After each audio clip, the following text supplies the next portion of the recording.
Alright, what is up, guys? So, Hotfix 75 just came out, a few, like, what was, like, an hour ago? Yeah, and I was, like, sitting here, just, like, talking with chat and everything, so I just got done streaming. Since the servers went down, I turned my stream off, and I thought I'd record this video. So, I'm sure you can guess, I've already went over the patch notes myself, as I'm sure many of you already have too, and, it's kind of hard. You can kind of tell just from talking. I'm really excited for this patch. Genuinely speaking, I think this may be the best patch they've ever put out. Not to say it's perfect. There are a couple things that are overbuffed or overnerfed or whatever, but this patch is overall. It has a lot of things I have been asking for a very, very long time. So to start off with, I'm not going to read through all these bug fixes. If you want to, you can look in the Discord yourself. But it's a lot of just random issues, a lot of sorcerer things. One big one is sorcerer can't cheese anymore with they can't cheese like certain bosses with their lightning dash. I'm assuming because it says like fix an issue where sorcerer's levitation and lightning dash cannot be used to go into unintended places. That's one of them. And then like I said, there's some other like couple random things in here. I don't think most of these are very relevant. I read through all of them before, and I can't really remember like many things. They said they fixed like sound and stuff. Fix an issue where hitting a player would make it appear as if the player was not hit. I don't. A bunch of random stuff that overall is fixed. Like whatever. And one big one, fix an issue where Gobbler and Covey might not work when moving floors. So now it's gonna work when you're going down floors, supposedly. But yeah. So on to balance, which is the big one. This is the one I care about. It's the one most people care about.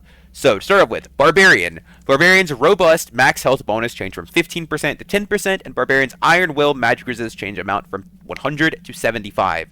So the Iron Will change, it's not like major. It's kind of just taking it back to where it was before. They buffed the magic resist curve, and then buffed Iron Will also, which is kind of dumb. They double dipped into buffing MR. So Barbarian got a ton of it.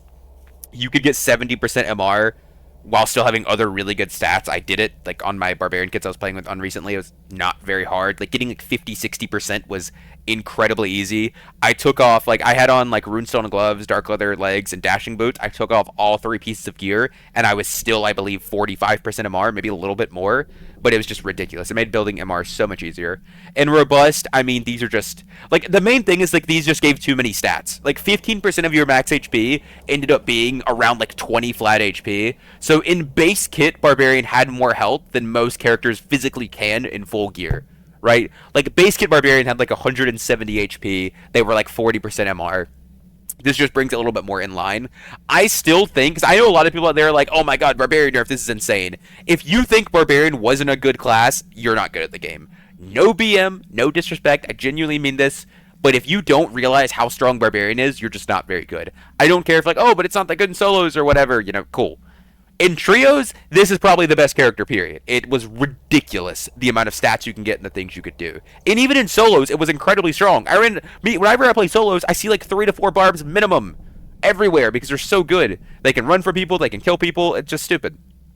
Then moving on, Song of Silence duration from 15, 25, 35 to 10, 15, 20. The only number you really have to look at here is the last one, 35 seconds to 20 seconds. That is the big duration change. It's fantastic. The thing about this is a really good change because this actually shows awareness. Because not many people use Song of Shadow, but when you do, it is incredibly effective. Because you can kind of just Song of Shadow in a bunch of random places and wait, and chances are people will walk through there. It's like especially on ruins. It's many people don't fight that much more on ruins, but you could just kind of like play Song of Silence and sit and wait. And if no one showed up, cool, you didn't lose anything. But if they showed up, you could very easily cheese like kills on people that are really really geared. So, Cleric. Cleric's lesser heal spell quantity changed from 4 to 3. Cleric's sanctuary spell quantity changed from 2 to 1. And Cleric's Locust Swarm attribute bonus ratio changed from 50% to 75%. And spell quantity changed from 2 to 1. Here it is, at long last. They have finally hit Cleric with a real nerf. Not to say Cleric's weak after this. Cleric is still going to be incredibly strong. But this Sanctuary nerf is huge. The reason being, a lot of teams, what they like to do is before they ever push into a room, like Bardwiz Clerics or Buffball teams or whatever, what they like to do is they would sank on a doorway, they would pre-sank to get full overhealing value, and then they would push in with that 20% max HP shield. Then they still have another sank for the middle of the fight or after fight to reset.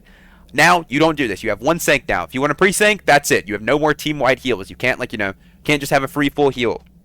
Lesser heals are big because the lesser heal was what made the cleric able to heal themselves a ton.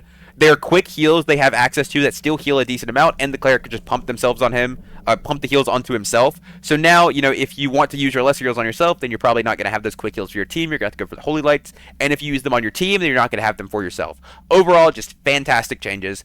And then the Locust Swarm, they buffed its damage a little bit, but they reduced the charges from 2 to 1. Locust Swarm is designed to be a counter to Sanctuary, so it makes sense they changed the charges. You don't want to have Sanctuary have 2 or 1 charge while Locust Swarm has 2. It just doesn't really make sense, right? Is what it is. Overall, fantastic Cleric nerfs. It's still, the thing is, once again, Cleric is still going to be ridiculous. You still have 3 Lessers, 3 Holy Lights, and a Sanctuary. That is still easily 500 plus health in a fight that you could heal, right? But it's nerfed, and that's better than nothing. So, for the first over change, like, a little bit too far, Druid's Panther form now has a 40% physical damage reduction penalty. So, if you don't know what this means when you go into Panther form, it's going to be much like Rat form, where you lose a lot of stats. So now in Panther form, whatever your stats are, you are going to go minus 40% physical damage reduction. And assuming this isn't an actual 40%, and instead it's a flat 40, so just minus 40 to whatever your current number is, this is ridiculous. Basically, this means that when you go Panther form, almost guaranteed, you are going to be negative PDR. Which is just ridiculous, because if you add Shriek of Weakness on top of this, this is going to send you well into the negative numbers to where you're going to get like 2-shot by everything. And while I'm fine with that personally, because I hate the Druid playstyle for Panther form, I definitely think it's a bit of an over nerf. I think doing 20% would probably be a good start, even maybe 25, but 40% is just way too much. Because the problem, like I said, with going all the way to 40% is if you combine it with other things, like, something that comes later on in the patch, or Shriek of Weakness, you automatically send them negative, and the moment you go negative armor rating, every point past 0 gives you a ridiculous damage reduction penalty, to where, for example, if you are negative 10 armor, you're minus 33% PDR, which means you're taking 33% more damage from physical damage, and it's insane. And if you go Panther and you get Shrieked, you are going to be well over minus 10 armor. You are going to be probably minus 40, minus 50, depending on your build. So yeah, definitely an over nerf, but once again, I don't care. I hate Panthers, so hey, big dubs for us. Alright, moving on. Sorcerer's Elemental Bolt, Ice Spear, and Flame Frost Spear now have slightly increased projectile sizes. They were pretty hard to hit. This isn't like anything crazy. But yeah, they were just pretty difficult to hit. They're like not super slow moving, but they're relatively slow moving projectiles. They were hard to hit. Just wasn't really consistent for their main damage spells to be almost impossible to hit somebody. And also for fighter players and barb players and clerics, it's easier to block now, because larger projectile means easier to block. Alright, now for the second huge change. Warlock. Warlock's Curse of Weakness duration changed from 10 to 13, which, Curse Mastery, to 12 to 15 seconds, and now additionally reduces physical damage reduction and magical damage reduction by 15%.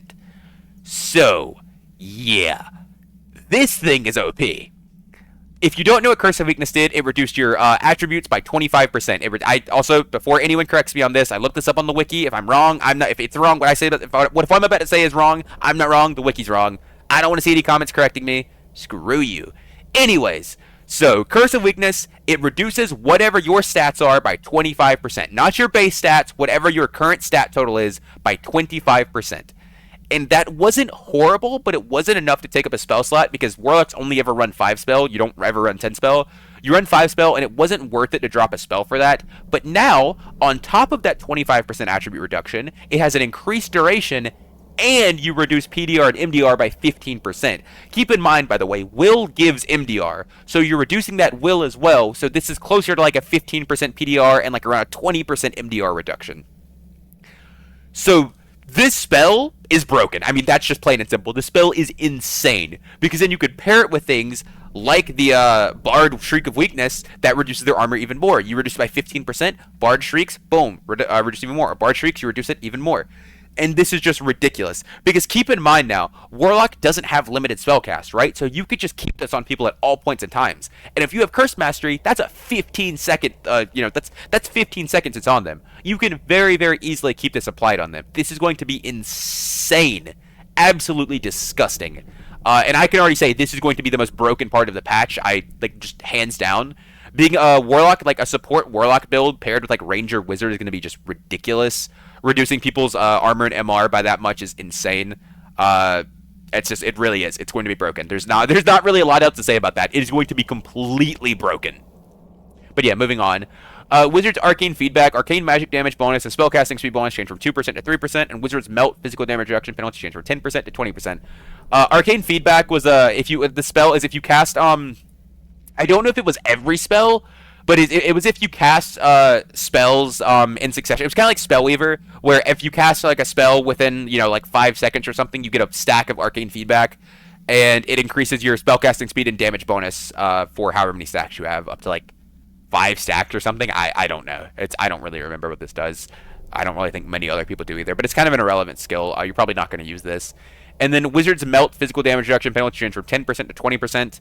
So this is another thing. You could run like Warlock Melee Wizard and you would have minus 35% PDR on whoever you hit, which is a ridiculous amount. But yeah, mostly not relevant changes because no one really runs these perks. Melee, the Melt change is like okay for Melee Wizard because with like Staff or something, but other than that, not super big. So next, into game updates, because we have some really big stuff in here. The usage limit of all blue escape stairs has been changed to 1 per stair.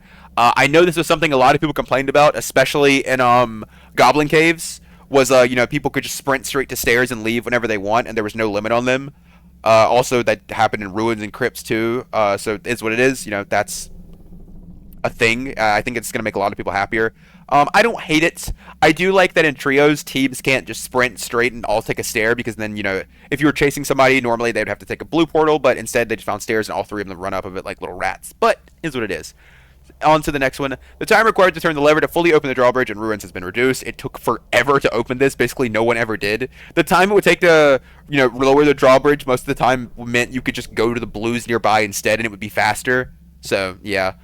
Some pedestal portals have been removed from Inferno. There were so many in there because it was a 4x4, and they kept all of the blues that were in before. So there were just so many more modules that had them. I believe like 50% of the modules had blues or something, like something ridiculous like that, because there were 8 modules with blues, I believe, on a 16 module map. So obviously kind of stupid. All right, high roller parties can no longer be formed with duplicate classes. Does not apply to random matchmaking. This is big. This is insane. So now when you're queuing HR, no more double, triple Warlock, double, triple Ranger, Wizard, Fighter, Bard, Cleric, Barbarian, whatever. This is insane. I've been asking for this for so long, and I mean, there's not really a lot to talk about here, but I'm very excited for this. It is what it is, but it's going to be really, really cool to not have to deal with triple of classes anymore. I'm very, very excited for this. Yeah, and like I said, this is great. There's not a lot I could talk about this, because I mean, any example I give is just like, now you know the triple rogue of stuff like that, but it's just gonna be really fun to play.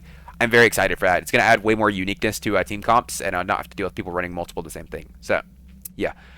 Unique great items will no longer drop in normal dungeons. So one thing I'm not sure about this, I don't know if they mean like just gear, like weapons, armor, jewelry, or if they mean like everything, because gingerbread men and candy canes and gold coins, all of those count as uniques effectively. Also, skull keys and golden keys that drop off Ghost King, those count as unique. So I don't know what extent they're going to do this with. It would make sense to me if they included skull keys and gold keys and it's just gear, but then the coins and everything still drop. But other than that, overall good change. I think uniques dropping in norms is dumb anyways. Unique grade weapons will no longer drop from first floor boss. So obviously this means Spectral Knight and Banshee. But I don't know if this includes Troll and Cyclops, because technically that is the first floor, right? There's only one floor, so it is the first floor. But this just means you can't get artifacts off those bosses anymore. If it is Troll and Cyclops, then good. It would be weird for me to remove them from Spectral and Banshee, but not Troll and Cyclops. So yeah, good change. Increase the spawn rate of crypt boss modules at the map edges. So before the boss room never spawned on the edges of the map. It always spawned at least one module closer in, so that very drastically limited how much or how many places the boss rooms could spawn. So this just makes it a little bit more random, moves it around the map a lot more, which is cool, and it's harder to find. Players or parties who did not defeat the boss monster will now take longer to loot it. This is really big because a lot of times you would kill the boss and people would immediately run in and try to grief you, and if you'd back off to heal, they would try to like loot it and then just grab it and run. Now you don't have to worry about that nearly as much because it takes them way longer to loot it. You have more time to heal, you have time to poke them, you have time to do a lot of things. So good change. Horde interaction count has been slightly lowered. This makes sense to me because of how many there are. If you think about it, you have like, let's look at Ruins to Inferno, for example. You have Spectral Pile, you have Banshee Pile, you have Old Rusty Key. I don't even know if there's a double. I don't think there's one in the double boss room there. But then you have the boss pile in crypts. You have any pile that could have spawned naturally, like in the labyrinth. Then you have Ghost King Pile, Skeleton Key, Gold Key. There's like 5 or 6 piles on every single map. And if you were to hit all of them, which in theory you could, it's just kind of ridiculous, right? So they lowered the amount that you could possibly pull off them, how many pulls there are. So I think this is fine. Endless Portal has been changed to a 3-person portal. This is very interesting. They make it so it's not nearly as safe anymore. Because one thing you can do is like you kill the boss, you open the portal, and then you just immediately like, okay, I'm safe now. I can take this portal whenever I want. I can leave. That's how it is. It's not like that anymore. If you want that portal to be yours, you have to defend it. You can't let people take it. Or maybe they take it early. So, just overall, not a horrible change. The health of all Banshee grades is reduced by approximately 30%. Banshee had an insane amount of health. If you don't know, normal Banshee had like 3k HP, which is the same amount that all HR bosses do, except for Wyvern, and then HR Banshee had like 4,500. For reference, Wyvern only has like 7k in HR, so Banshee was like getting all the way up there, like very close to like Wyvern numbers. It just was like 50% more than every other boss, and this boss was very difficult to do, so it makes sense. Also, the preseason arena is now open. In the arena, players will lose all items except for found/crafted items and utility items, excluding instruments, including arrows, upon defeat. Really cool. Great stuff, right? Just overall good change. I know a lot of people were complaining the mint system wasn't in the game yesterday, but now it is. So, cool. Gotta bring your mint gear in. Change Crystal Sword spellcasting animation, whatever. And the Winter Holiday cosmetic items will end sale on January 8th. So, huge patch. Barbarian nerfs, Cleric nerfs, Panther nerfs, Bard nerf technically. Some of the best characters in the game got nerfed, which I think is absolutely necessary. The Druid nerf was very, very needed for solos. Druid was the best solos character in the game, next to none. The Warlock buff, a little bit too much, I would say, but I'm sure they'll tone it down soon, and Cleric nerf is a long time coming. But, with that being said, thank you guys for watching. Feel free to leave your thoughts and opinions down below in the video, and, yeah. I'll catch you guys next time. Peace, peace.